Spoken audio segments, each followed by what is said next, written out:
Right now, switch your family to T-Mobile and get 4 lines for $25 a line with AutoPay and 5G access included on America's largest 5G network.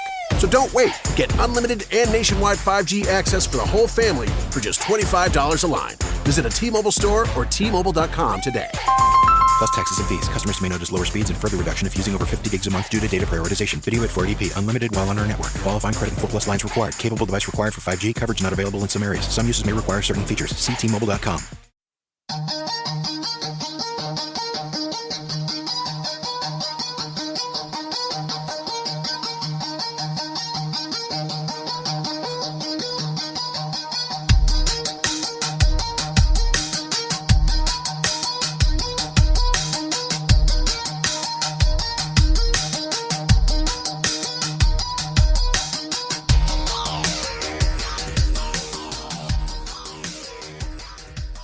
What's going on, folks? Thanks for hitting that download button and checking out a brand new episode of Toys and Tech of the Trade, your one-stop shop for toys, tech, and talk with some assembly required. I'm your host, Rich Butler, and if this is your first time listening to an episode of Toys and Tech of the Trade, first off, thanks for checking us out. Secondly, a little background. Toys and Tech of the Trade is an interview series where we sit down with creators and entrepreneurs and showcase the tech that they utilize to create their content and run their business. Now, when it comes to toys, we like to say toys in quotes around here just because it's something that allows these creators to just feel happy and bring a smile to their face, whether it's collecting action figures, Funko Pops, musical instruments, cars, guns, knives. Everyone's definition of toys is different, so we like to make it a little bit more than just the stuff you pick up at your local toy store. All right. Let's get into some housekeeping for this episode. First off, I'd like to thank everyone that downloaded last week's episode. I know it was a little bit of a departure from our usual bi-weekly release schedule, but our guest John Covey had an amazing Kickstarter that was launching at the same time, and as I said in that episode, we wanted to give him a signal boost and help him out by getting the word out, not only about his work, but also about the Kickstarter campaign that was launching last Tuesday. This week, though, we're kicking things off with our usual schedule, so the next episode won't be available for 2 weeks. And my guest is a fellow podcaster and someone whose work I am genuinely a fan of. I feel that this individual was put on my radar by Mike Kingston from Headlocked, the Headlocked Wrestling comic, which if you're a wrestling fan and a comic book fan like me, I recommend you check out. And his name is Peter Melnick, and he hosts the Marvelists podcast, which is a podcast that focuses on the Marvel Cinematic Universe, but also delves into the comic book side of things as well. Peter and his co-host Eddie Wilson just came out of the gate running with this podcast, just watching each of the Marvel films from the MCU and just breaking them down in a nice, easily fluff-free way. Their interview with Mark Ruffalo is definitely tops. These guys, not only are they seasoned radio and podcast veterans, but they really just enjoy what they're doing, and you can hear it in every episode.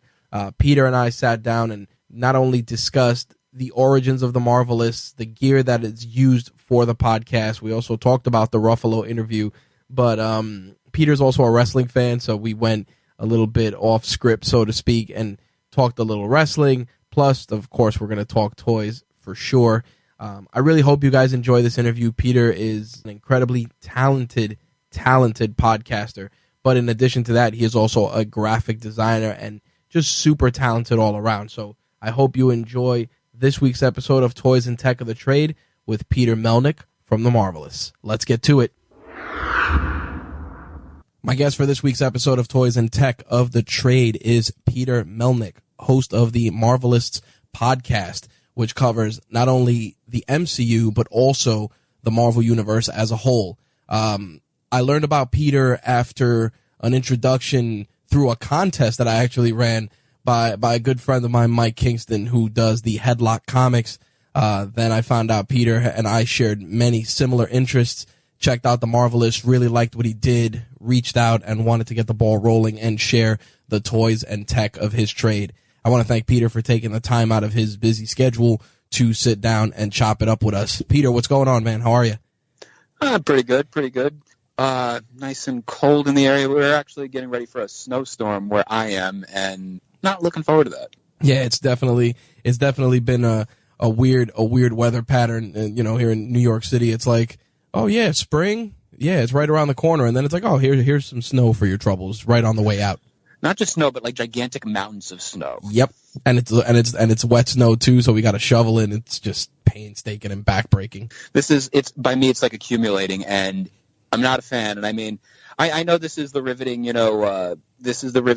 talk of weather that most people love with all podcasts. Of course. Anyway, I digress. Of course, but the Marvelist podcast, you started it in 2018, and you went through each of the Marvel Cinematic Universe's films as well as some other Marvel films. You've had some great notable guests: Mark Ruffalo, Roger Corman, Chip Zdarsky, Jim Starlin, just to name a few. And you and your co-host Eddie Wilson, you guys have tremendous chemistry, and it's just a really, really well executed and just very, very clean cut product, man. I definitely got to commend you. I've been in the game for a long time doing this, and for somebody to come in with within a year and just be so smooth and effortless, man, with the stuff, you guys are killing it.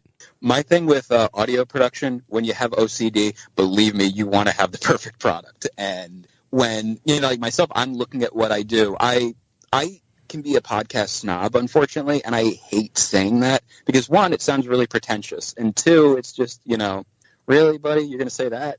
But I like clean quality of a show, and it's like a make or break. Like, it can be as engaging as humanly possible. It can be Kevin Smith, doing his own thing with Scott Mosier or Mark Bedard, however his name is pronounced. I always mess that name up. But it could be that. But he's recording it, with a cell phone, or he's recording it with, what's that one site that used to be Blog Talk Radio? Like, if it's that, no, it's no good. But you got to, put the effort in. You got to do your own thing. And the other thing about it is the aspect of, chemistry. You want to do something with your friend. And I've known Eddie for like a number of years. I actually met Eddie in 2013 when I was the producer of a other podcast. It was at a local radio station. I went to school with this kid, and I met Eddie there, and I actually saw him. He was wearing a comic book T-shirt, wearing a DC shirt, the Distinguished Competition, no less. Of course. And it was kind of funny because, I just walk up to him, I go, hey, man, you like comics? And he goes, yes, I do. And then it was like a 45-minute conversation, whatever. I'm like, I'm probably not going to see this guy, because his shift is going to be different, whatever. And then I just kept running into him every time I'm there. I'm like, hey, man, how you doing? We'd talk. And when that show that I had worked on as producer went the way of the dodo, I ended up going on to do my own thing. And it was called Audibly Exquisite. And Audibly Exquisite was a show that, covered all facets of geek culture. Movies, television, comic books, etc. You name it, we're going to cover it, or did cover it. And we would, do a lot of things like that, talk about that stuff. And one day I was like, I want to bring Eddie back on the show or bring him onto the show, because I've never, done something with him. Let's have him on as like a guest co-host when, my partner Mike couldn't do it. So Eddie came on, I recorded. I actually recorded at his place, as we lovingly call it, Marvel Manor, because it is mind-boggling how much Marvel stuff this man has. Wow. And it's so cool. It's a shrine to the work of everything in pop culture that mighty Marvel has produced. And, I'm going in there, we're recording, whatever. And I'm like, man, you'd be really fun to do a show with, like just like a regular show. And then at one point I was trying to be bootleg Mark Maron, and I ended up doing a show called Move. And I think it's still on iTunes. It's like 3 episodes. And again, didn't fly, but I had him on there. And I'm actually planning on, unearthing this episode because it's really something great. It's Eddie talking about his passion with radio and just his love of comics in general. It was supposed to be, talking about, his career in radio.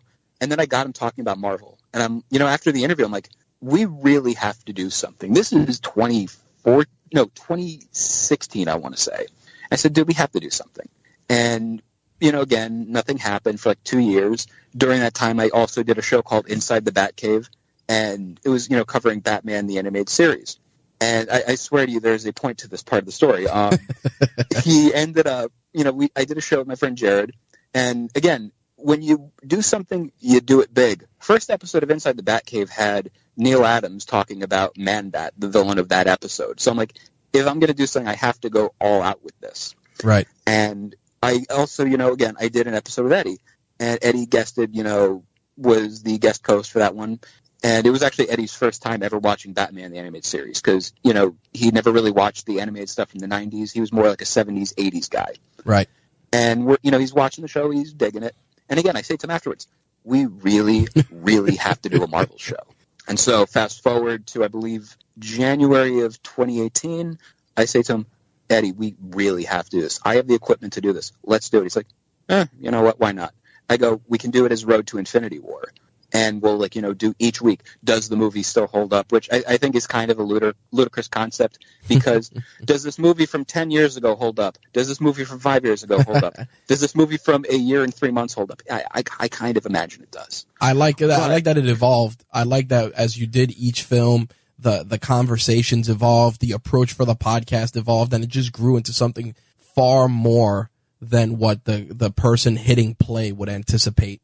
Yeah, and it's my belief with the show is, it's, you see the progression. We got more and more comfortable. Like, it's, to me, if you're a pro wrestling fan, it pretty much became Gorilla Monsoon and Bobby Heenan. Yep, where it's 100%. Like, if you listen to like the newer episodes, it's literally me quoting from The Simpsons. Stop that, because it's just like inside jokes, repetition, but not in a way that hits over your audience's head. 100%. And you got to have fun with this too, and I'm lucky. I do a show with a guy who is really funny. He's got a very, how do you say, low key sense of humor. Yep. He's the very dry. And it helps. And when we were working on the show, in the beginning of it, we're like, yeah, we'll do Road to Infinity War. And then I'm thinking to myself, wow, after Infinity War, we're going to have a couple months of no episodes. And I've seen a lot of shows out there. And again, I'm not trying to, bash the, fellow people in the, Marvel movie community who do podcasts, but you kill your audience by not doing something for so many months. 100%. Consistency is key. Yeah. And that was the one thing I also learned from Audibly Exquisite. There were weeks to even, months where we didn't record an episode and we lost audience for that. Mm-hmm. And you can't do that. You want to deliver a product that the audience enjoys, and we're lucky. We've gotten those fans that stay on for every episode, and they enjoy it. And it's cool because I've befriended some of these people that are fans of the show. Back when I was starting Audibly Exquisite, I befriended a person by the name of Joden Cesaro. Good kid, really, great person. Then I befriended Jeremy Bagley for the Marvelists, and Jeremy gets mentioned more than, some of the people who work on the movies. It's kind of funny after a while. But we want to build that level of, they're our audience. They're the people we love. We love talking to them, doing our own thing, etc. Yep. And with this show, like I said, we're thinking to ourselves, oh boy, we'd have 3 months of no episodes. Hey, Eddie, you want to watch the Spider-Man movies? So we're like, yeah, why not? So we did those. Then we did I believe a couple of the X-Men movies, like phase 1, I call it, the first 3. Did The Punisher, Fantastic Four. We did an interview with Chip Zdarsky, who is a guy who, from my days on Audibly Exquisite, I was doing my damnedest to get an interview with that guy. I wanted to interview Chip Zdarsky more than I wanted food and shelter, because of, he's that funny of a person to have, and he's also that engaging of a person. And yeah, I sent him a message one day on Facebook, and I said, hey, Chip, you want to do my podcast? And he goes, yeah, you know what? Why not? And yeah, we did the episode, turned out really, really well. And again, Chip's going to do the show in the very near future. We just got to figure out a time and place when. But, that one turned out really well. And then Ruffalo came along. You want to hear that story? Absolutely. The Ruffalo story, and it was crazy because when you guys recorded it, I was really starting to follow. I think by that point we had connected personally on Facebook, and right.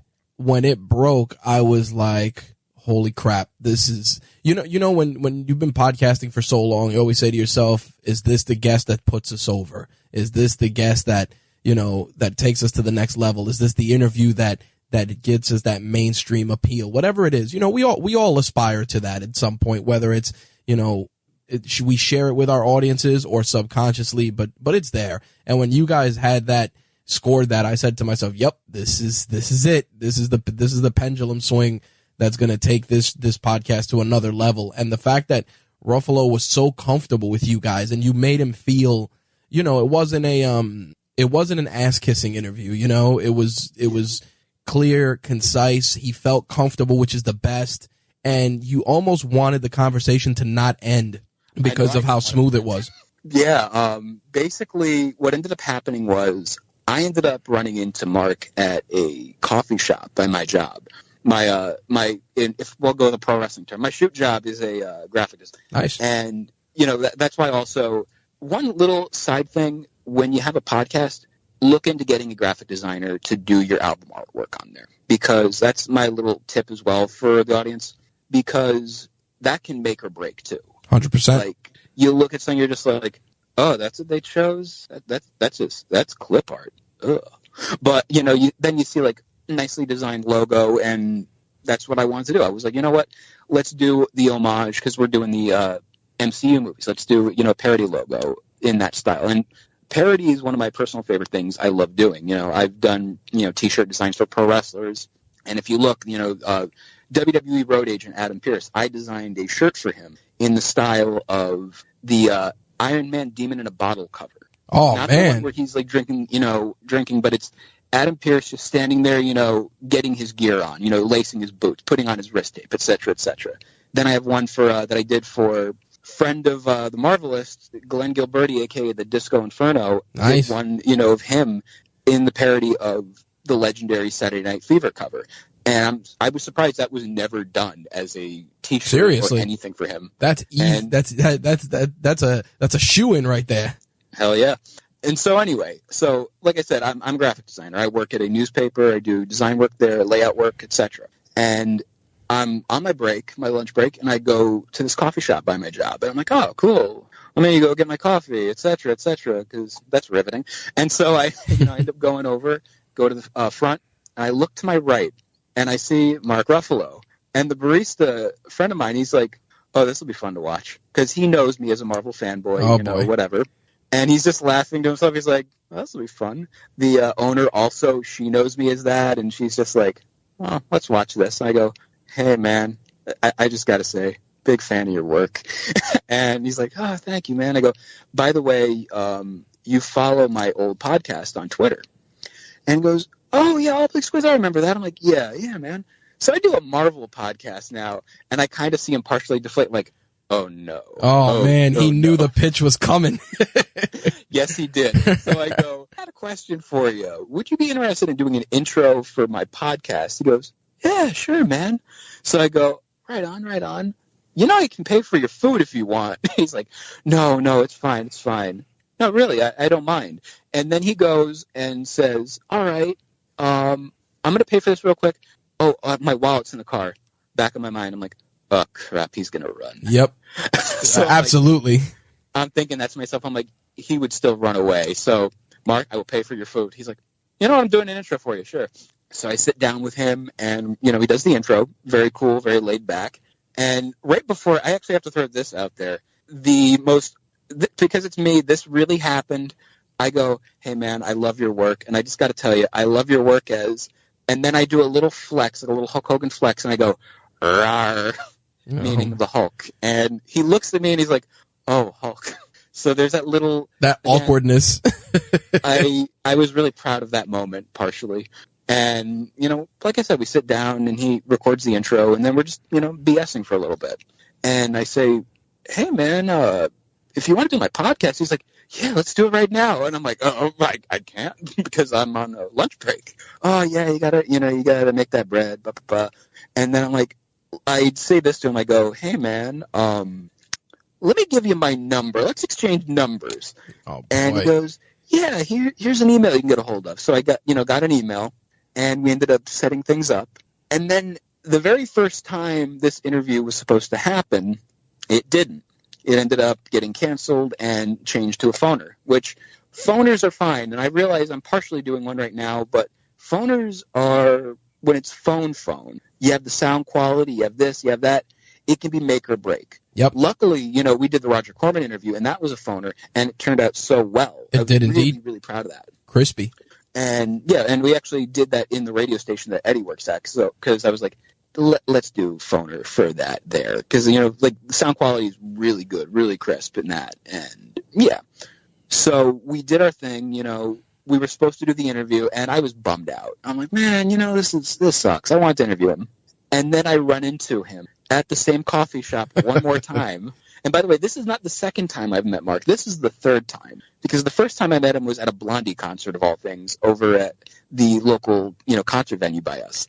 And I'm like, okay, cool. Hey, man. And I did a little ninja thing. I walk up to him, I slide over, pull my phone out, put front flip camera. I'm like, hey, man, can I get a picture with you, please? And he's like, no, I'm Mark, by the way, and puts his hand out and shakes my hand. And back in my head, I'm just like, I know. I don't walk up to strangers, Mark. But I'm like, oh, right on. And I had that Hulk dust on me for about 20 minutes after. Not 20. About 2 hours later, I'm still beaming that I met the Hulk. And, whatever. And I've had experiences with celebrities that I've met, and it's a very, whatever.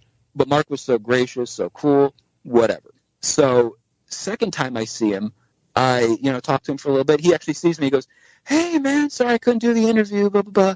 And we talked, and we figured something. I was like, actually, yeah, we could do this interview. So we ended up at because I don't want to say where it was, but we recorded at an undisclosed location. There you go. And we got to do the interview. And it was cool because right beforehand, during that second or third time meeting him, I'm talking to him, and I say, by the way, man, my mom is actually really jealous that I got to meet you. And he goes, oh, I'll bring her along too. Oh, man. So I'm like, okay. So, where we met him, I was sitting out in the front with my mom, and I'm saying to her, yeah, you're going to be meeting him in a few, don't worry. And she was, okay, cool. And then we see him walk out of his car, walk towards us. He doesn't have people taking him. Just again, this is the kind of person Mark is, just very laid back. He's doing it himself, whatever. Walking down, and I just hear this very slowly and very softly. I think I'm going to faint. Oh, no. And I'm like, you're going to be fine. You're going to be fine. You've given birth to me. You're going to be fine. There you go. So I get up. She gets up. And he goes, you must be Mom. You raised a very beautiful boy. Hugs her, gives her a kiss on the cheek. She kisses him on the cheek. And then they're talking for a little bit. And she goes, I loved you in Brothers Bloom. He goes, wow, no one ever talks about that. And I'm like, she's like, yeah, I loved you in that. And, of course, I loved you as the Hulk. And I loved you in Avengers when you punched Thor. And he goes, you mean like this? And he literally pantomimed punching the Hulk for us, or punching Thor for us. And I'm like, this is so damn wholesome. I love this guy. And then he goes, I have to go, but do this interview. Got to head out. I'm Mark, by the way. And he shakes my mom's hand. And again, I'm like, we've established this part. But again, this is the kind of guy he is, very humble, down to earth, and just, again, class act all the way. And so we do our thing. We do the interview, and it goes off, like fireworks. It's just perfect. Yep. And there's at one point, we had somebody do photography work for us, Patricio Rubio, and, we're sitting there doing the interview. And at one point, Patricio just goes, holy shit, dude, you look like you just took an edible, because you had the biggest smile on your face, go wide-eyed. I'm like, yeah, because I realized I'm living in this moment, interviewing an Academy Award-nominated actor, yep, a Hollywood A-lister. I'm like, holy shit, look where I am right now. It's amazing where podcasting has taken us. And, it's funny because I always look back on it, and, when I was doing my original podcast, I was like, man, I don't know how I'm going to do this for so long. And I remember I used to just do it recording into a Logitech headset into Audacity and putting it out into the ether. And I'm talking about 3-hour clips talking about wrestling and video games and movies. And this was back in 06. And then in 09, it's funny you mentioned Blog Talk Radio, because I used them to do a call-in version of my show. Right. And it was just a shot in the arm. And then we did that, and it expanded so much. But along the way, you look back and you're just like, wow, that was pretty cool. I did that, and that was pretty cool. I got to go to this. And sometimes the equity that people are looking for, or the payoff, sometimes it's just the experiences, man. Like you can wake up tomorrow and be like, I got my regular job, but guess what? Like, I got to sit down with Mark Ruffalo and chop it up with him, and he got to meet my mom. You know what I mean? Like, there's so many other intangible things that people lose sight of when they do this, you know, and I appreciate the fact that you respect that, you know, like you're still in love with the process. Yeah. Oh yeah. And like, I'm a fan of the art form of podcasting because it is an art form, just like comic books are an art form, just like wrestling is an art form. Yep. Just like video games, especially, those are an art form, and you just gotta enjoy it for what it is. And like, I've had conversations with people over the years about, like, you know, when I was doing Audible Exquisite, when I'm doing the Marvelists, I was told by somebody, and it always stuck with me. And I'm with like the Stevie Richards, I'll show you, you'll see. But anyway, you know, the whole logic of, yeah, oh yeah, well, guess what, buddy? I'll prove you wrong. Yep. And one of the comments made at me was by this guy who himself is very negative, made the comment of, you know, you'd be a lot more successful if you bitched about things and hated things more on your show. Mm-hmm. And I'm like, no, I actually like talking about what I enjoy. Yeah, I could be the prototypical fanboy of, oh, these damn SJWs, which, first off, by the way, why are they talking about single Jewish women? I don't get it. But, and once again, shout out to Paul Kupperberg for that joke, co-writing credit. But, yeah, just like the idea, you know, be negative. I'm like, no, I want to talk about what I like, you know? And you can be negative and still be, and this is what people don't understand, you can still be negative and be positive. Yeah. You know, and that's where people lose sight of that. And I'm glad you brought that up, and I'm glad you actually brought up your SJW quote, you know, because I've seen a lot of your social sharing of commentary regarding, you know, Captain Marvel, which of course I'm sure will come up at some point as a film that you'll be discussing on the show. And you know, it pains me because as comic book fans, and I tell people this all the time, you know, I'm 38 years old. When I was into comic books as a kid, like, being a nerd wasn't cool. You know what I mean? Like I love that people are like, it's like, listen, man, you know, if you were into anime or stuff like that, like, listen, you would be in your own niche. Like, some people just didn't like that, or they didn't want to talk about, or it was quote unquote kid stuff. You know what I mean? And then now all of a sudden it's like you could buy a Marvel t-shirt in JCPenney for $10 and automatically you're a fan. You know, it's insane to me how people can get so angry about something that at the end of the day is supposed to spark joy. I've noticed, and it's a lot of the fans that, you know, they were picked on for it, and they're getting mad now seeing a lot of people coming into the quote unquote, you know, this club. And I'm like, I like the fact that there's more people to talk about this stuff with me, because as you can tell with this show so far, I really like talking. So, you know, just the idea of, wow, I can talk to somebody else about my love of, like, Moon Knight. 100%. No shit, really? Oh, your Moon Knight memes are clutch. I gotta tell the listeners. Peter shares some Moon Knight memes, usually with him chasing Dracula for money. And you know, as somebody who's been reading comic books a long time, it's like Moon Knight's one of those guys. I you know, like he pops up in a lot of books I've collected over the years, and it's like, all right, you know, Moon Knight's cool, his story's cool, but it's not like I wasn't out there reading the stuff. But it's just funny to see it presented in that way. Like, I'm like, oh, you know, Dracula owes me money. And I'm like, what the hell is this?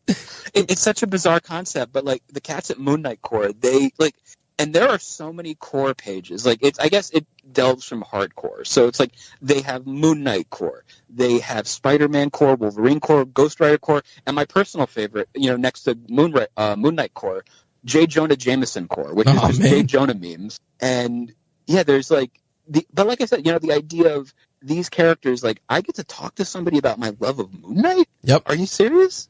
Like, or because, like, again, you know, I'm a big wrestling geek, and being able to talk about, you know, my love of old school ECW, Ring of Honor, 100%. You know, CZW, etc.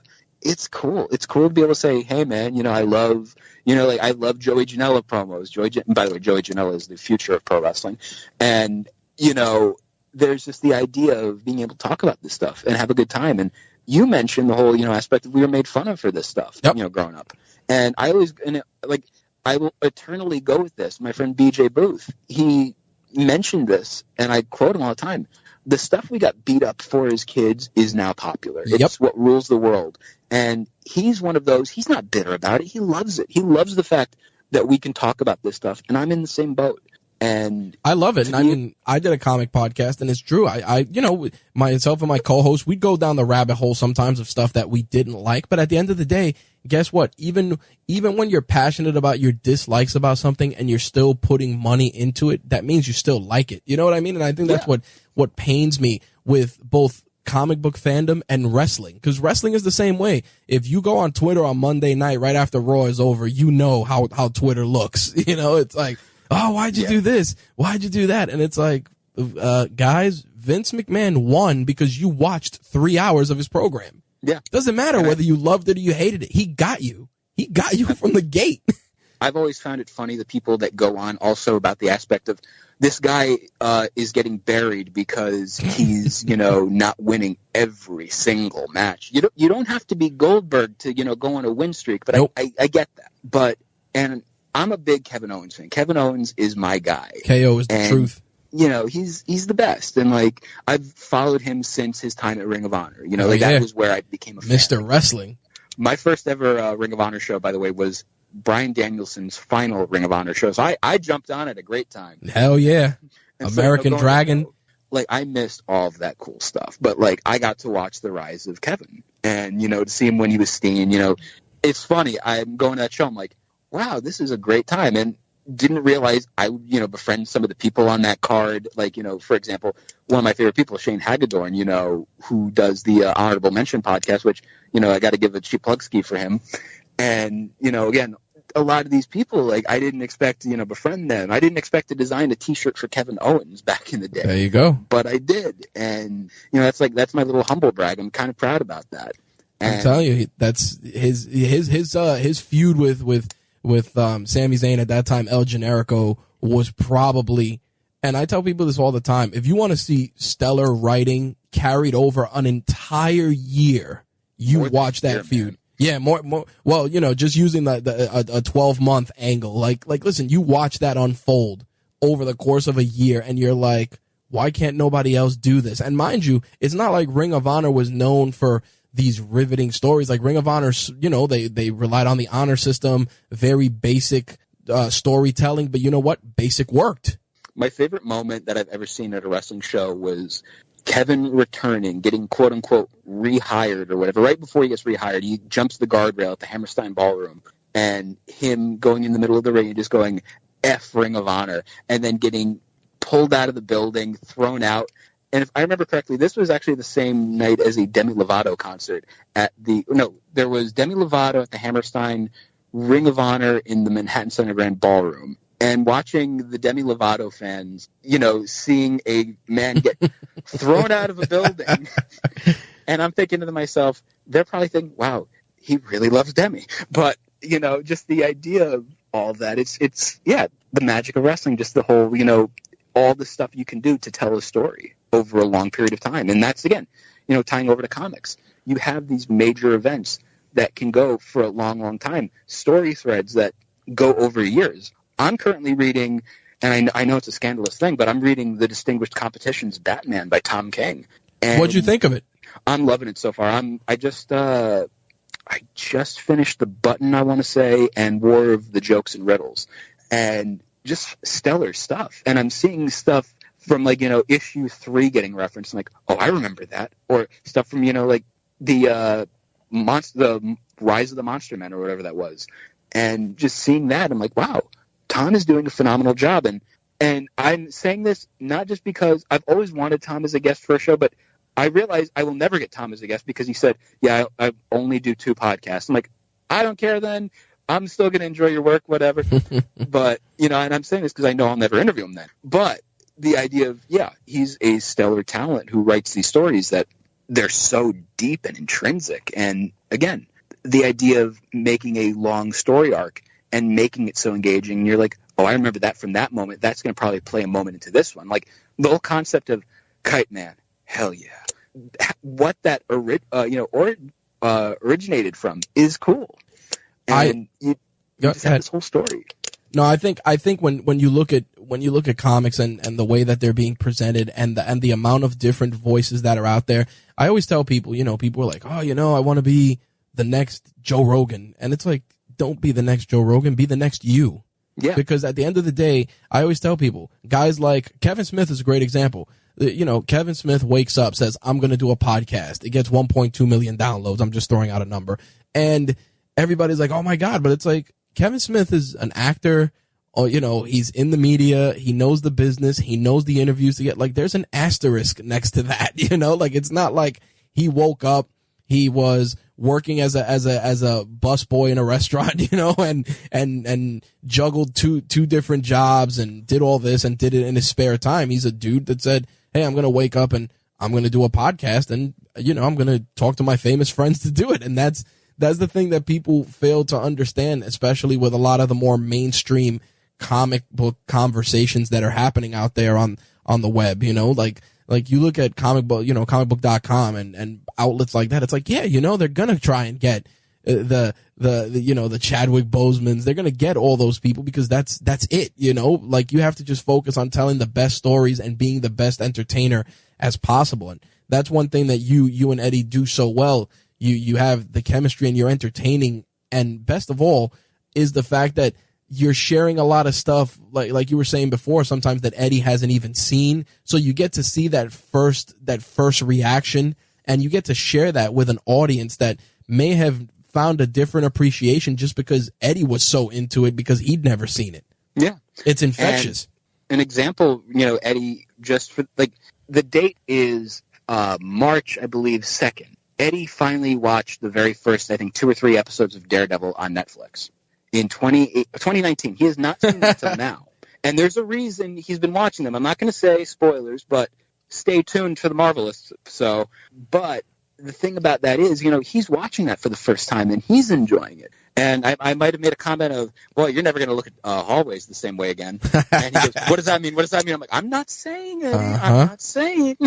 But just the idea of, yeah, you know, that's the thing about the Marvelists I also like is Eddie's a fan of more than 30 years. This has been, you know, a major part of his life, and he's always known Marvel. Yep. Same with me. And we have that generational aspect. I'm 30 years old, and, you know, he's got a lot more knowledge of Marvel. He knows more characters than I will ever, you know, I will forget. He knows more, you know, whatever the expression is. I botched that. Yeah. Anyway, but, you know, we have that dynamic where that's helpful. You know, the generational thing is cool. It's a cool idea of, like, we had a conversation during, you know, talking about Spider-Man. Eddie did say, he's like, I understand the appeal of Miles, but Peter Parker will always be my Spider-Man. I'm like, yeah, but I'm of the generation where I saw the birth of Miles. I saw this, I saw that. And, you know, you can have those differences and still have, like, an engaging show, you know? Well, here's you know, and I'm going to put this in a way to bring things full circle. You know, using that story, the Miles Morales story, and even the rise of Spider-Verse, as somebody who's now part of the media but also consuming it. How do you feel about and you know this I'm sure people are going to get their minds blown when we go down this path, but how do you feel about representation when it comes to comic books? And I ask this because what happens is there's 2 schools of thought. There's people that want representation in everything and are willing to sacrifice the core tenets of a character, meaning, hey, I want Iron Fist to be played by someone of Asian descent.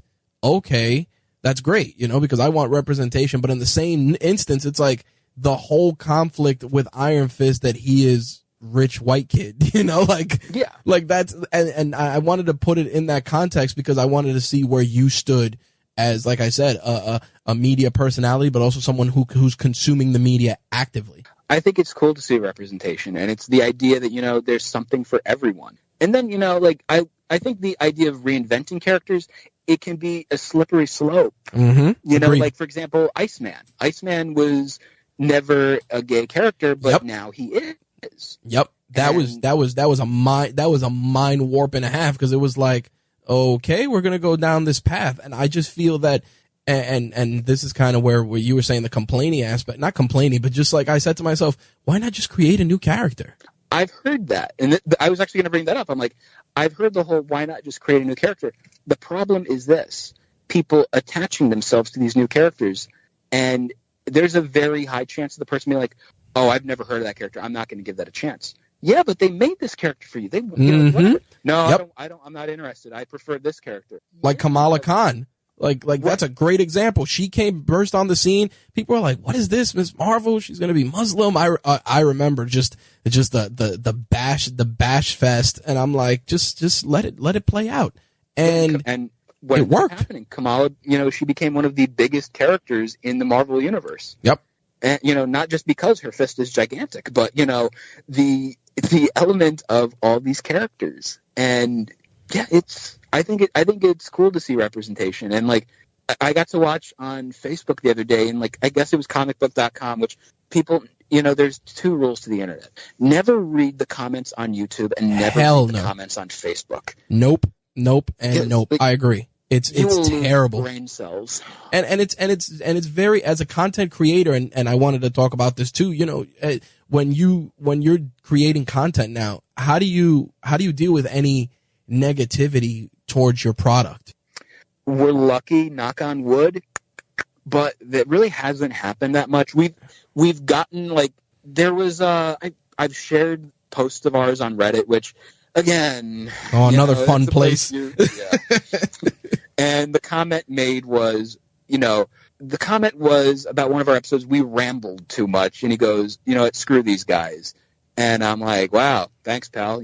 But I was like so very close to commenting back with, yeah, well, exactly. I was like, I restrained myself, and I might have minorly anonymously reported his comment for bashing and trolling another user, and that got deleted. Hooray! Because I am a petty bitch. Well played, sir. Well played. But yeah. So the idea of criticism and stuff like that, I'm still a very sensitive boy, and it can be rough. It can, like seeing like a negative comment. I've gotten comments made about my old show, and they hurt. But then you got to be like, you know what? At the end of the day, who cares? You got to, suck it up, Buttercup, and just go forward. That's it. Keep moving forward. But that was my Stallone impression. That was well played, sir. Well played. Thank you. But yeah, so yeah. I think the idea of criticism, yeah, it sucks, but you got to take it. I mean, I, as a graphic designer, believe me, I've gotten my portfolio ripped to shreds. Ironically, mine was ripped to shreds by Neil Adams. No! I had him go through it, and I didn't realize I've never done a portfolio review. And he went through my portfolio, and I was breaking so many rules, like interrupting it, but like smiling and doing it, whatever. And at one point, he actually said one thing for me to remove from my portfolio, and I was like, I listened to every bit of advice he gave me, except for one. He says, you should remove this from for your portfolio. I'm like, oh, okay. Back in my head, I'm like, no, Neil, I'm not removing my design for Kevin Owens, now WWE champion. No, that's not leaving my portfolio today. So that was the one bit of advice I did not listen to Neil with. Wow. It's funny. When I used to do a comic podcast with a colleague of mine, he, he's met Neil Adams a few times, and it's just hilarious because him and Neil Adams always end up like arguing about different things, and I'm like, yeah, Neil Adams is a Kaji guy, man. He gets upset, and it was funny because my recently he was doing a signing at a local comic book store, and my buddy was like, listen, man, I want, are you able to come with me? And I'm like, listen, I'm recording an interview for another podcast. I'm like, can my wife chimes in, and we just had a baby, so she's like, you know what, I'll go, I'll bring the baby with me. And I'm like, oh no, this should be good. And I said it, I'm like, you're gonna take this baby in a stroller, and comic book fans, as much as they try to be accepting, sometimes they can be real pricks, and I said, you're gonna try and get the stroller in this comic book store. And I will say for the record, New York Comic Con on Sunday is hell day for me. Yeah. All those strollers. Yep. And I said to myself, I'm like, you got to go in there and whatever. And I remember my buddy was like, listen, man, you met him at Toy Fair. He was like, listen, your daughter's going to get a picture with Neil Adams. I'm like, my daughter's 5 months old, but I get it, Yeah. So sure enough, I get a text message like as I'm doing the interview, and it's a picture of Neil Adams with my wife and my daughter. And I just started laughing. And I said to myself, I can imagine the frustration of like the dudes in line, like, this lady's with this kid and blah blah blah. And that's the funny thing about like that, comic fandom, because it's like, hey man, like there's bullies in the fandom. Like, hey, they got picked on, but damn, they're bullies too now. It's insane. Yeah. Like how it evolves and to see that. And like I said, I've met Neil Adams and I'm like, yeah, he's a codgy old guy. I met him at Big Apple Con. And I remember he had a booth downstairs and I'm like, hey, Neil, blah, blah, blah, like your work. And he's like, thanks, and, a hand the size of a canned ham, and shook his hand and I kept it moving, I'm like, all right, you kind of just you're not a morning person. And sometimes, you let it slide, but he's always just like that. So it's funny that you shared that story. I've actually interviewed Neil a number of times, and we actually have unreleased audio from Big Apple Con 2018 that we still haven't uploaded with Neil. Geez.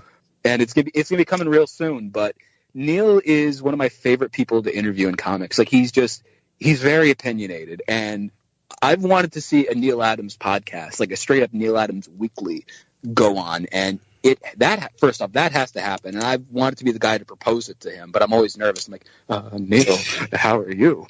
But like the idea of just sitting talking with that guy. Yeah, he's a very interesting cat, but like. The whole Adams family, but they're very cool people, yep. And again, Neil raised some good kids, and yeah, just that, No, good dude. It's funny. My buddy got into a whole big thing with him about Sauron, and oh jeez, yeah, and there was a whole big like this was, mind you, this is a store, Royal Collectibles. You might have heard of the store, and right. And they're in there, and he's like, hey, Sauron, blah, blah, blah. My buddy's like, yeah, well, Sauron kind of sucks. And he's just like, he's all annoyed, because he's trying to sell him on Sauron and this and that. And he's like, look, man, just because I like your work and this, but I think that character's bullshit. And I'm like, oh my God, he's telling me the story and I'm laughing. And it's like, well, you got this giant vampire pterodactyl, but it's cool because he shared some interesting stories about why that was the case, because you couldn't depict vampires and all this stuff. And I learned something from that crazy exchange, that he had, with Neil. So, if you're able to pull it off, man, and help him get a podcast, man, that's a big feather in your cap. I know, but and by the way, Sauron is the one who's had a lot of run-ins with the X-Men, correct? Yes, and Savage Land. He's also heavy in the Savage Land. Sauron is my favorite character for his moment in Spider-Man and the X-Men, where he goes, I don't want to cure cancer. I want to turn people into dinosaurs. It is the most bonkers moment in comics history, but it's such a perfect line. And a character like that, it just doesn't surprise me, and I think that's the funny part about like us talking about this stuff and going down this rabbit hole, because we see like all this crazy stuff and we can all laugh about it. Go ahead. Oh, that's the magic comics, man. Comics are fun. Comics are, they're like, you can unite so many people with, just the basic subject of comics. Like people of all, colors, creeds, etc. Just unite them together. It's a magical thing. Like when you go to Comic-Con, there are so many different walks of life that go through that building. Yes. And you can, have like a really bad day, but you go in there and it's a little bit better. You're with your people talking about, you had a bad day at work, or you're going through like a rough patch in life, but you get to sit back and, talk to different people. Like, there's Zap Comics in, I believe, Wayne, New Jersey. They're in Jersey. I know that.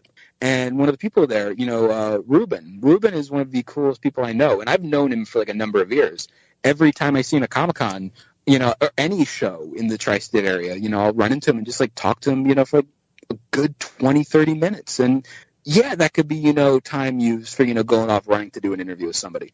But I get to see my friends at these things, and I get 100%. To talk to them about, everything, comics, life, etc. So yeah.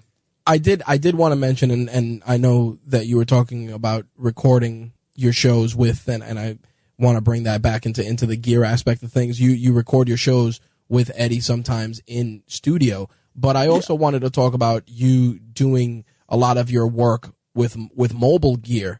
What's your mobile setup for a lot of this stuff? Because that's one thing. Doing mobile podcast interviews is sometimes incredibly taxing, but you guys pull it off incredibly well. So what gear do you guys use for that? Well, it's also the help of a great, audio engineer. We have our audio engineer, John Sherburne, and the kid's phenomenal, like, at what he does. Like, he is, like, the doctor of... I was trying to go something creative with this. He's really good at what he does. But, and by the way, also check out his podcast, Nightcap. It is a one-man podcast, and there are very few one-man podcasts that I will listen to. A lot of them just, bleh. But the kid has a really bright future, and he actually makes a really engaging one-man show, and you should check it out, Nightcap. Anyway, so what we use on the road, so it's an evolution. When we were doing Oddly Exquisite, we were using a Zoom H1. Those little thingies, like they're very cheap, but they're good for the sound quality for what they are. Then we upgraded to the H4n, and I got the H4n around the time the H4n Pro was coming out.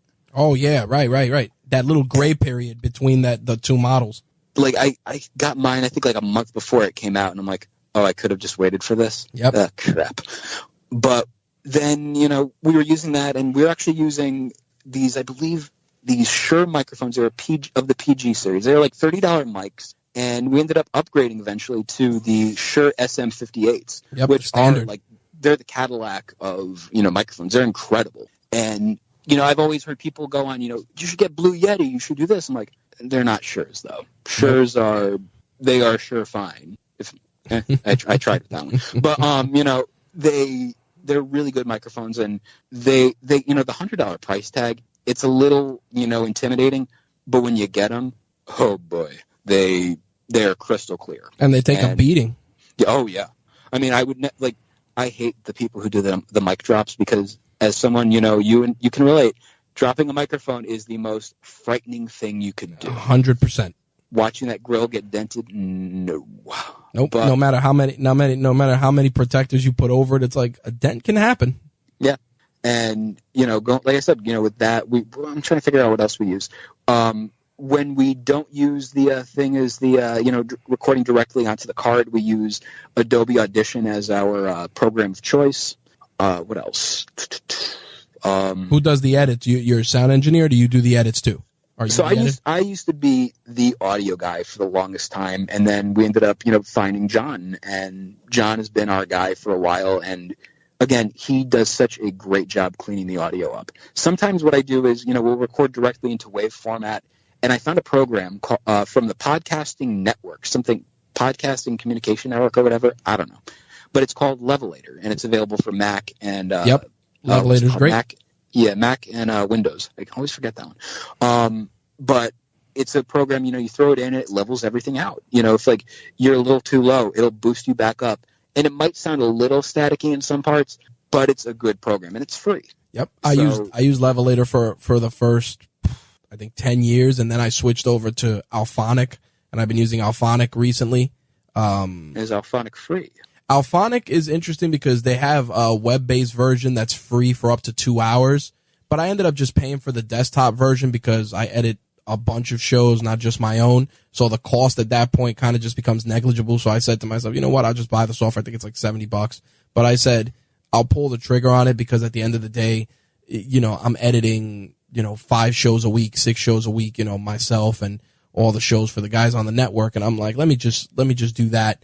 And it turns out that it pays for itself. It definitely is interesting because the final product, you can export it at the podcast broadcast standard of 16 LUFS, which is like, the sweet spot for audio. Yeah. So it cleans it up really, really nicely. But, in terms of free, like you can't beat Levelator. Like you drop the file in and you're off to the races. Yeah. And like that, doing the audio editing, like a lot of my stuff is like self-learned, 100%. And that was actually how, for a very brief time, I believe about 6 or so months, I was the audio producer for the Jericho Network's Keeping It 100 with Conan, and that was a very interesting time. But, really? How so? Just like a lot of, like I was doing a lot of stuff with Conan, like, just direct emails with him. Wow. And yeah, like that was actually how I befriended Disco Inferno, and Kevin Gill, who used to be on the show at the time. And just a lot of, interesting things to be able to, do that. Just talking with a lot of different people. I might have gotten blocked by Colt Cabana because of a misunderstanding, which... Oh, geez. that sucked after buying a iStar of David Colt shirt afterwards, or right beforehand. Man. A week before. But that's a story for another day. Well, I gotta ask this though, and this is just for my own personal for my own personal knowledge. Why Savio Vega? So Savio was one of those names, like when you just hear in pro wrestling. Yep. It's such a cool name, but it's also like, what's a Savio Vega? Yep. You know? And I initially thought it was from a weekend trip for WrestleMania 29 with my friend TJ and I. But it wasn't. It turns out, like, I actually found an old post when TNA was doing the very first Hogan episode, and everyone was showing up, and there was a hashtag going on at the time, like a joke hashtag at the Impact Zone. Bob Barker at the hashtag at the Impact Zone, etc., etc. They just kept, going with whatever. And I did one hashtag Savio Vega hashtag at the Impact Zone. Because again, it's just such a silly name, but also a cool name. Yep. And then one day, we were going to WrestleMania, and I was just like, "Hey TJ, you know who's going to show up at WrestleMania tonight? Savio Vega." And just like every 5 seconds, I beat that dead horse until it was glue. And it just kept happening over and over throughout that weekend. And it became an inside joke between my friend and I. And then I was posting at the time on Reddit Squared Circle. I still do from time to time. Oh, God, you do that? Good. God bless you. So I used to go by the name of Pete Nigma, which was a really, really awful name. It just didn't make sense. And, it was supposed to be, I was like a mild Jeff Hardy fan at the time. So, the charismatic Enigma. Oh, well played. That was where the name came from, and I was actually using it on different social media. I actually still use it on I Check Movies, and just different things like that. I would reference that, etc., etc. And at one point, like there were AMAs going on Squared Circle, and I would just ask a question like shoehorn in Savio Vega for some stupid reason. It was just like I forgot. Like, do you think Savio Vega should have done this? What are your thoughts on Savio Vega? And I'm like, oh man, it's okay. And then one day, I was just like, you know what? I'm really bored. I was unemployed at the time, and I'm just on Reddit. I'm like, I got nothing better to do. I'm just gonna write like a soliloquy, just like this gigantic wall of text, just somehow tie it into Savio Vega losing to King of the Ring 1995 against Mabel. And so I'm like, it got upvoted by a couple people, and somebody actually responded. I forgot who it was. Oh man! And then I did it again because again, it's Friday. I got no job. Screw it. So, I did it again, and then I did it again, and I did it again, and I did it again. And actually, this is going over to the whole aspect of people affecting you, like, criticizing. Right. The internet is garbage. Squared Circle is a fire pit of a internet community about wrestling. That's the site where Daniel Bryan's getting buried because, he's not in the main event of WrestleMania yet. Let the storyline play out, kids. That's it. He's going to be in a triple threat match. No, he's not. He's losing. Oh, God, you guys are stupid. But so all that's going on, and there was a group in there called Squared Circle Jerk, which is basically, just making fun of everyone's posts.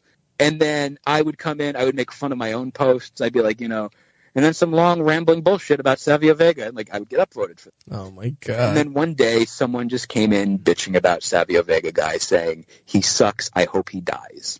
Wow. Yeah. Holy cow. Yeah. Just a lot. And his name was Christian Forgiveness, which is really ironic. Oh my God. Like I legitimately. remember this because it really messed me up for whatever. But I was doing the different AMAs, and I made a cameo in the Kurt Hawkins AMA. Nice. And Kurt responded. And I'll give you an example of a Savio Vega question.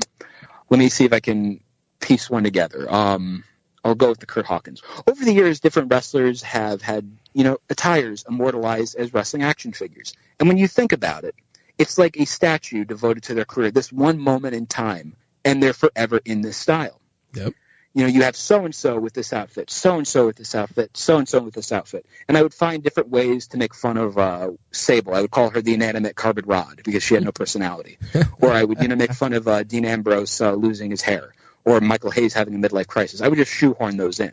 And then I would end it with, do you feel having an action figure would have benefited Savio Vega, or was his career destined to fly on wings of wax into the sun. Like, just bonkers gonzo stuff. That's phenomenal, man. Following his cataclysmic loss to Mabel at King of the Ring 1995. Man, I would have lost my mind just reading that, just because it's so funny and so insane. And I think the best part is like I would have probably interjected and been like, yeah, but if he would have had the Quang attire as a variant, you know, like people.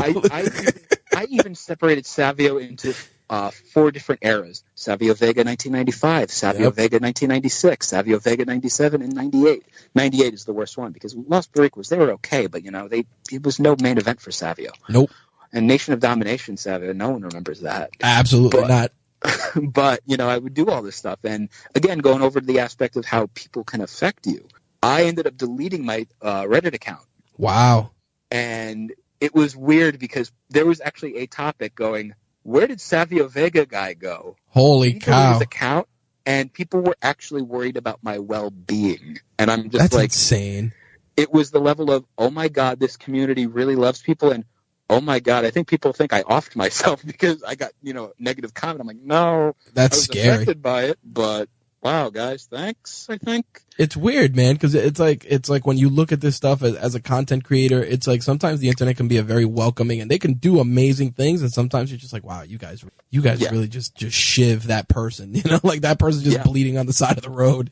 Because it's the, you know, with Reddit especially, it's the anonymity of it all. Oh yeah. And I remember I ended up making another account. I was Eobod Prawn instead of Thrawn, like on Flash. I deleted that account, and I whenever someone would make a comment about, like, I was still getting comments made about me in other threads, and I would just comment back with my dummy accounts going, huh. Like little things, like, you know, very subtle, like, yeah, I miss that guy too. And I would include a little wink at the end, and then I would just delete the comment, like, no, don't do it. That's hilarious. And then I ended up saying, you know what, I'll be Savio Vega guy. I made the Savio Vega guy account, and I've been using that for like a number of years now. And it actually led to me getting Savio Vega to, like, he ended up following me on Twitter. That's what I was about to ask. That's what I was about to ask. I mean, you know, that right there is the icing on the cake, man. It's like, you know, all this stuff. I'm like, please tell me it ends with you and Savio Vega being connected somehow. I'm glad that was indeed the payoff, my friend. We were exchanging, like, I ended up helping set up a AMA, and the funniest thing was this: when the AMA got announced, they're like, he's going to ask a question. You know, he's got to ask the question. I ended up writing this. I prepared a question a day in advance. Well played. And it was a long, rambling thing of bullshit. And I'm just like, you know what? Let's just throw it out there. And the question gets posted, and not even a second passes. It got 5 upvotes. I'm like, what the hell? Then I like leave for 20 minutes. 1,000 upvotes. I'm like, oh my God. Oh, jeez. So it got a great reaction, but like that's the magic of, you know, the internet and just doing stuff. And I've befriended a lot of people. Like, I would make a reference to Savio Vega on like a random wrestling Facebook page, and somebody goes, "Is this Savio Vega guy?" Oh my God. And I've befriended people through Facebook because of that. Like, there's, you know, my friend Christopher Huffman, who does stuff for Spot Monkey Design, and, you know, he's actually training to be a pro wrestler right now, and it's kind of cool to see that. But it's like all these little paths we've made, and yeah, it's a cool community. I had to ask, man, because it's like, you know, we've been friends digitally for so long, and I'm like, you know, and I'm Puerto Rican, so I'm like, yeah, I know Savio Vega, and I'm like, nobody can be as into this wrestler, and I'm like, there has to be like a story there, and that's why I had to ask.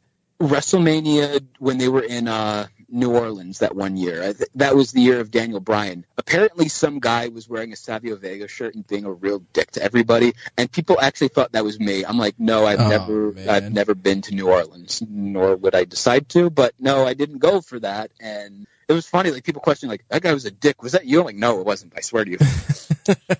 That's tremendous how it comes full circle. I did want to mention also, man, kudos on the Rob Van Dam interview. I'm a big fan of his. And Rob was one of, like, we might be doing something with him at WrestleCon. Like, awesome. So stay tuned with that. Awesome. But I'm a big Rob fan. is, like, one of my all-time favorites growing up. Like, I've been very fortunate. I've been able to interview 3 of my top 5 favorite wrestlers of all time. And one of them might be in the works right now. I'm not going to say who it is. Nice. But he would be doing, a Marvelists appearance. And then the other one that I'd love to get, but he really doesn't do podcasts, Tommy Dreamer. And yeah, trying to think what else. Like, I've done an interview with Mick Foley. I've done, let's see, because a lot of these guys, when you approach them for interviews too, it can be a very slippery slope. Yep. Going over to, the guys that, with the interviews, you get them for a topic like Mark Ruffalo, had him on. And yeah, of course we're going to talk about Marvel. Of course. But there are other people like Mick Foley. Mick was approached by us to not do an interview about pro wrestling because I would imagine every day is Groundhog Day for him, having to talk about the Hell in a Cell. Absolutely. I'm sure he wants to talk about Santa Claus and all his other projects and his books and, his family. Audibly Exquisite talking about Adam West era Batman. Well, that's a hell of a difference. Yeah, and because I know he's a big Adam West fan. Like in Foley is Good, he talks about meeting Adam West and having the signed print and everything. I'm like, all right, let's do this. Nice. And I sent him a message on Twitter. I said, hey, would you want to do our show? He's like, yeah, sure. And he followed us back, and I screamed like a little woman. And that moment happening, he said to me afterwards, like he's like, yeah, you approaching me with that as opposed to the same stuff I hear every single time. Yeah, I was happy to do that. That it's funny because I for one of the shows on the network is a wrestling podcast, and I went on LinkedIn and I figure you'll appreciate this. I sent a LinkedIn message for an interview request to Primetime Elix Skipper. Wow, that's a name I haven't heard. How's that, man? And because a lot of the guys that have shows on the network, I'll try and get them guests or do stuff, just to build their brand and build ours respectively. And I said, it was like he showed up one day and like people you should connect with, and I'm looking at him, I'm like, wait a minute, I'm like, oh my god, it's really him, like, because it's like, but the LinkedIn request was like Chris Masters, I think, because I emailed him once for something years ago, and it just popped up in LinkedIn, and then it's like, oh, you may also want to connect with, and I'm like, oh my god. So I reached out. He never read the message, so I don't know how often he checks LinkedIn, but I said, man, that'd be pretty cool to just talk to the Primetime Elix Skipper, like he has like a regular job, like it's pretty crazy. All right, so we're going to jump into the hot seat, a nice series of rapid-fire questions. You got to just come off the cuff, share what comes to mind, and then we'll take it from there. Sounds good. All right. So what's your mobile device right now currently? I'm using an iPhone XS Max. How do you like it? It's big. Yeah. As an 8+ user, I've been debating making the jump to that or just getting the regular smaller one just because. I went for this because of the storage, because it was a little bit more affordable and all that. So I'm like, yeah, I'll go with this. Okay. Because I have a lot of podcasts. I listen to a lot of music. My Spotify account is massive right now. Well, that's a great segue into the next question. When you turn on your phone or when you unlock your phone, what's the first app you go to start your day? Facebook. Okay. It's like the go-to, just quick, see the notifications. Did I piss somebody off today? Which shit posting thread have I, got like 9,000 notifications for, so I can turn those off. Oh, man. What is today? There you go. Do you rely solely on your phone, or do you use a laptop or a desktop also? I alternate between my phone and my MacBook. Nice. What's one website you visit frequently besides Facebook? Reddit. Okay. It's for the Marvel Studios subreddit. It is such a great, section of the internet to help, find out the news going on, or find out, the dankest maymays and all that. Like I love, as much as they don't like the Marvelists, I like r/comic books. It's a really cool community, and when they're not downvoting my posts immediately after me uploading them, they're pretty cool. Nice. All right. Now, what's your favorite piece of tech besides your phone or your computer? My Zoom H6. That thing is a godsend for me. Like, hell yeah. When we're on the road recording, it makes, crystal clear audio. We actually did an episode of The Marvelists at, Toy Fair with Jason Hilton of Pop Rocks over in Rochester. And I was actually listening to a little bit of the audio, and it's so damn clear. We didn't even need to plug mics into the XLR. It's just recording with the top part. Oh, that's tremendous. I actually use an H6 for the the backup recordings for our shows. It's an amazing piece of tech, and I used it to do a remote interview not that long ago. It's a great rig. They're the best. Zoom makes phenomenal electronics. Oh yeah, all their stuff is top notch. You were mentioning your Spotify account. Obviously, you have music playing in the background while you work. What's playing? Lately, it's been a lot of the Umbrella Academy soundtrack. It's because the movie is my favorite comic movie of all time. Into the Spider-Verse has been having a heavy resurgence of rotation lately. Yep. And, I'm trash. I do listen to Post Malone. And let's see what else. AJR, I like a lot of their stuff lately. And then just a lot of AM Gold stuff, just with the Guardians connection. There's a lot of stuff like that being, repeatedly played. Nice. As a comic book fan, obviously gotta ask, what are you reading currently besides the Batman? So I'm reading Tom King Batman. I'm on and off. I'm reading some Captain Marvel because Comixology has been having a lot of sales on stuff. So I'm grabbing as much as I can. Because I have a Comixology Unlimited, I think it's Unlimited. Yep. That account I've been using. I love it. I've been putting a lot of Quantum and Woody, a lot of Valiant stuff, and I'm wanting to go into Valiant 2012 onward because Valiant is one of the most underrated comic companies out there today. Agreed. And I'm actually reading Quantum and Woody too, so it's funny you mentioned that. Quantum and Woody is I've been wanting to read everything. So from Priest onward, because I want to read my buddy Daniel Kibblesmith stuff. Because when I interviewed him, I had no idea he did Quantum and Woody. I'm like, wait a minute, you did Quantum and Woody, and you hear that during the interview with him. I'm like, wait a minute, you did those? I love Quantum and Woody. I'm going to buy those. So I went through Comixology and read all of Invincible. Because everybody's been talking to me about Invincible, and I said, let me see what the big deal was. And initially, I wasn't digging the art because it felt very Futurama-ish. Yeah, but once Otley comes along. Oh, man, once the artwork just kicks, I'm like, wow, this is intense. I actually did not know Invincible's on Comixology Unlimited, so yep, I know I'm going to be getting next. Yeah, I think it's up to, I want to say it's six trades, I think. Right on. 6 or 7, but it was so good. Besides those two, what else are? Let's see. Let me. I actually have my iPad near me, so at least the stuff like that I'm reading. I've been reading Cerebus on and off.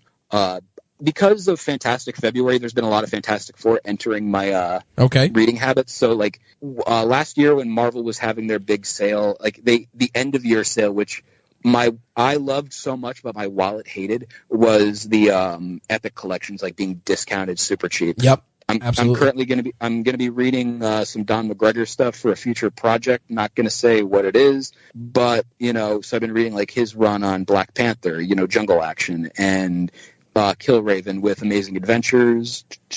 Let's see. And for a future interview, because we're going to be interviewing Tony Isabella, I'm looking into reading Supervillain Team Up, and I'm going to probably grab that on Marvel Unlimited to make it easier for me. Well, that was my next question. Obviously, you're using Comixology. Are you reading now exclusively digital? I do a mixture of both. Okay. When, for example, in New York City, when St. Mark's Comics was closing, R.I.P., the sale there, I was leaving with some, I left with a Thing paperback, and yeah, I think I left with that. Yeah, it was The Thing Freak Show by Jeff Johns, or as he was hilariously called to me recently, Geoff Johns. I've heard that more than once, my friend. I love that. I think that's genius, just how bad that mispronunciation is. And of course, I've been reading a lot of Green Lantern by Geoff. Geoff's work is fantastic. Yeah, I loved all the Ethan Van Sciver Green Lantern stuff. Was phenomenal. Yeah, it's really cool looking art. Yep, love that. Obviously, we got to talk a little bit about toys. What was your favorite toy growing up? I have to go with there was this Tiger Electronics toy. It was like a Teddy Ruxpin, but it was a robot. I forgot what it was, XLR or something. It had an X in the name, but I don't remember offhand what it is right now. But you could put things in there, like a cassette tape. Yep. And it was trivia. It was trivia games and stuff like that. I loved that as a kid. Trying to think. Power of the Force was a major staple of my childhood. And when I go to cons and I see, the green lightsaber card back, oh, so many warm, fuzzy memories. And like it's funny because you have Luke Skywalker looking like he's gonna be carrying around a gallon of water, going, hey bro, how much you lift? But it's still cool to see that stuff, and that brings back a lot of warm fuzzy memories. And if I had to pick a favorite, it's the Luke in the Stormtrooper outfit, where you have the removable helmet that I immediately lost as a kid. But you got that. So obviously you were collecting some great stuff when you were a kid. What are you collecting nowadays? Right now, I've entered the world of bootleg Lego minifigures. There's a lot of the people who make these figures are absolutely insane with who they 3D print and what they 3D print.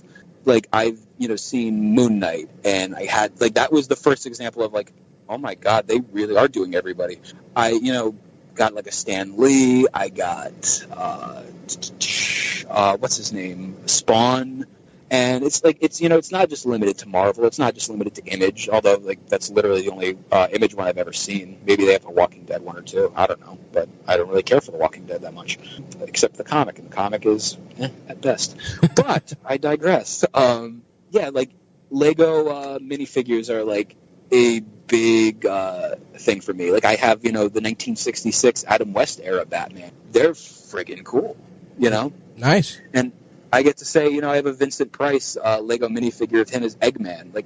Oh man, there's I think that was an official one, but it's they pull some deep cuts for the bootlegs. And my favorite one that I own is Peter from Deadpool 2.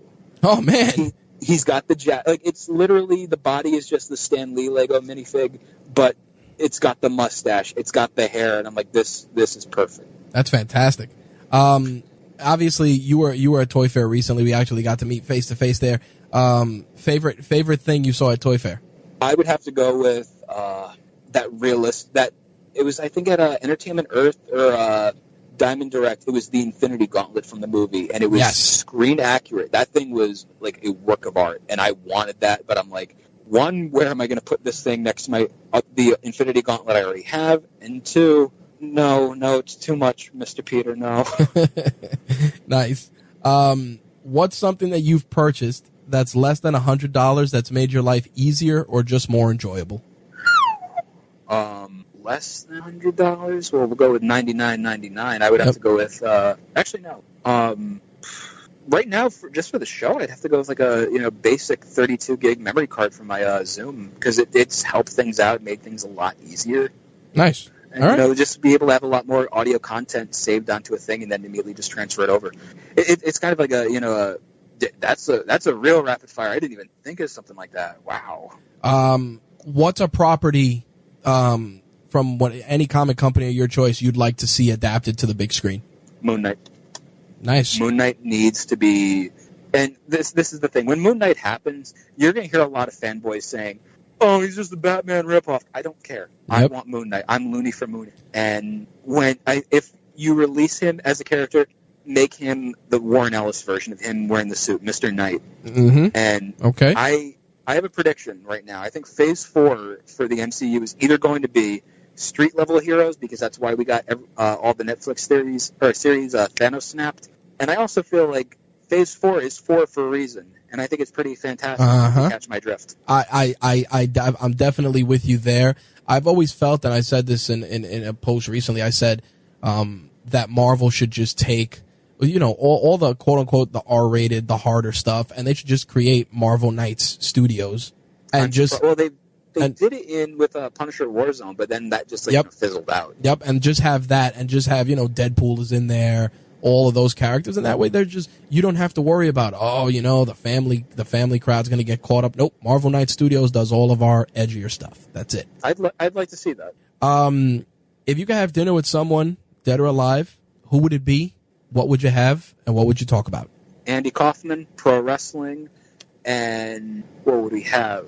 Chicken and waffles. Nice. That is you really threw me for a curveball, because I said maybe he'll say Stan Lee.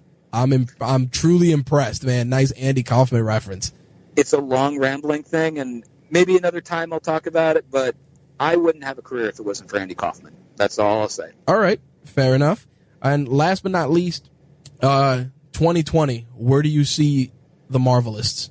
hopefully getting some other names from the MCU, like, doing interviews with us. One of the things, like I've said it, the heart and soul of the Marvel Cinematic Universe is not Robert Downey Jr. as much as people believe. It's Chris Evans, and I want to sit and talk with him. Nice. That's a hell of a way to say. That's a hell of a way to close that out. Last but not least, we like to do reach one, teach one. You have such an incredible story, such a diverse background. For someone that decides to wake up tomorrow and says, "Hey, I want to do a podcast about comics," or "I want to get into the medium of covering comic books," or even want to get into graphic design, given that you're also a graphic designer, what's one piece of actionable advice you'd give that person? Be passionate about what you do. If you're not passionate, you have no business doing the thing. And when you're passionate about it, people actually see you care. And I've had conversations with complete strangers about this stuff, and, they see the passion. They're like, wow, you really like what you're talking about. Yeah, because I'm having fun talking about it. Yep. And you just, show that passion, exude that passion, be happy doing what you do. All right. And I think the one little mantra I live by is, something that the wrestler Adam Pearce said: work hard, treat people fairly, earn respect. And that's simple. That's to the point. I think that's a great way to close that out. Where can people find you and keep up with your work? So people can find me on Facebook, facebook.com/Peter Melnick Podcaster. You can also find the Marvelists, facebook.com/The Marvelists. You can find us on the Twitter machine at The Marvelists, there we go.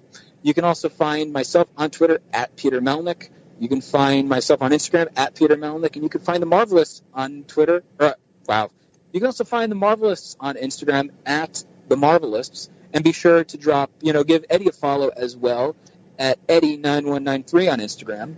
And you can also find us on all your podcast listening devices: iTunes, TuneIn Radio, Stitcher, Spotify, TuneIn Radio. I think I said that already. Yep. Podbean, etc., etc. They're all there.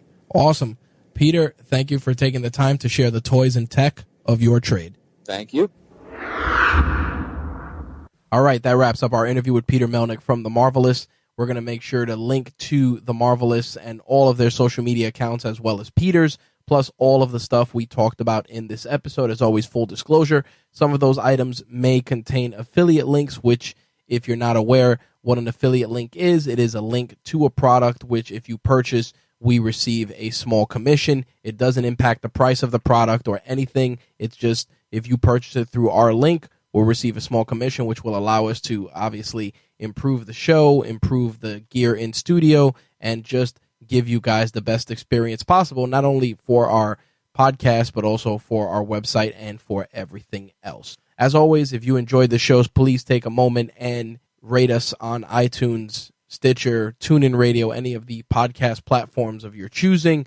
Every review helps. Like I've always said, a little social clout goes a long way, and any positive reviews we have will allow us to go after some of those other hard-to-get guests and show them, hey, people actually like what we do here, so please stop by our show. You guys would really enjoy it. So, again, take a moment, rate the show. We would really appreciate it.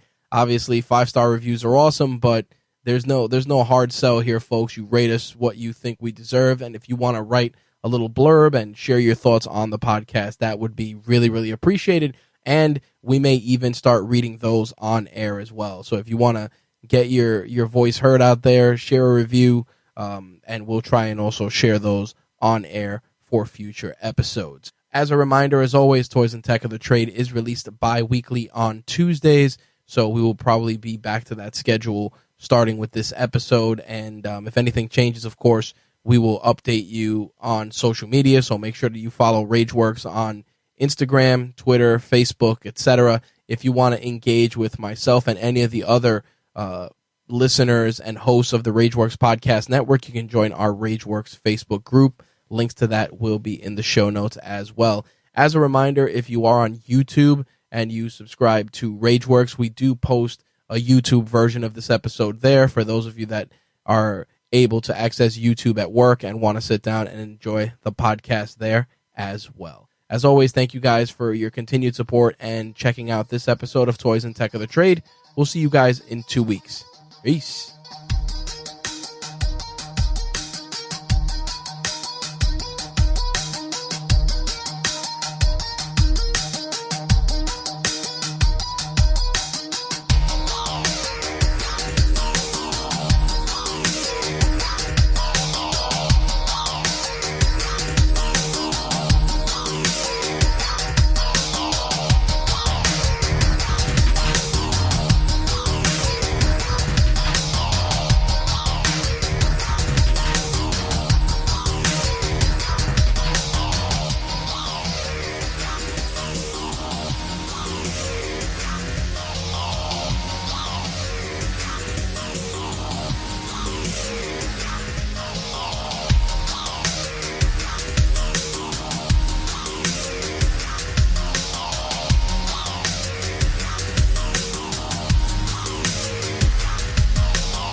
Now is the chance to use reliable energy to grow your money with the Dominion Energy Reliability Investment.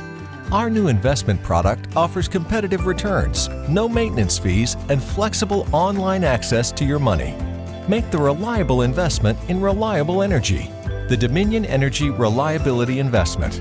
To find out more, go online to reliabilityinvestment.com. That's reliabilityinvestment.com.